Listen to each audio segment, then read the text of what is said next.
আলহামদুলিল্লাহ, আমার গত ভিডিও থেকে সেই বৃদ্ধ মাকে আমিনুল ভাই সেহরি করার জন্য বাজার কিনতে টাকা দিছে, তো এখন বাজার কিনে তাকে দিব। চলুন। আসসালামু আলাইকুম। আপনার দোকানে সব থেকে বড় মুরগিটা দেন। মুরগির কেজি কত? 180 টাকা দাম, বেশি যে দাম কম। 180 কেজি না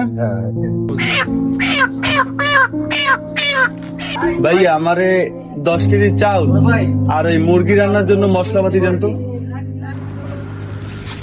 10 কেজি চাল, মুরগি, মশলা।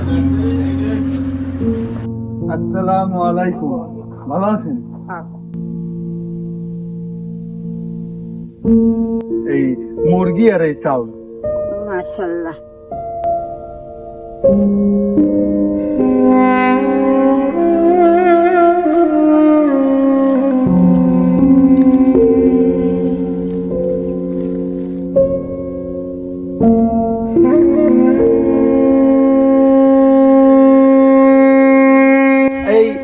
এইটার ভিতর মশলা এই মশলা আছে কিন্তু। আমিনুল ভাই, এই আপনার জন্য এগুলো পাঠাইছে, তার আব্বু আছে না, কিছুদিন আগে মারা গেছে, তার জন্য দোয়া করতে বলছে। বুঝতে পারছেন? আর এগুলো আপনি তো রোজাই রাখেন, এই রান্না করে এগুলো আপনি সেহরি করবেন। আর ইফতারির জন্য তো বাজার সাথে আমরা দিছি। তো আর সামনে তো ঈদ আসতে আছে। কাপড় চোপড় নাই।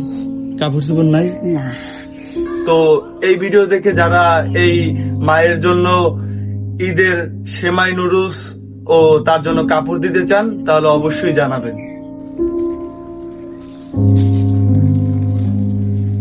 এরা যাতে আমার আত্মীয় স্বজনে যদি চাইতে করতে, তার আমার কষ্টে থাকা লাগবে না, কষ্টে থাকা লাগে না। আচ্ছা, তাইলে ভালো থাকি না। আল্লাহ হাফেজ। আজকের মতো আমরা গেলাম। হ্যাঁ, দোয়া করেন আমাদের জন্য। আবার ইনশাল্লাহ ইনশাল্লাহ।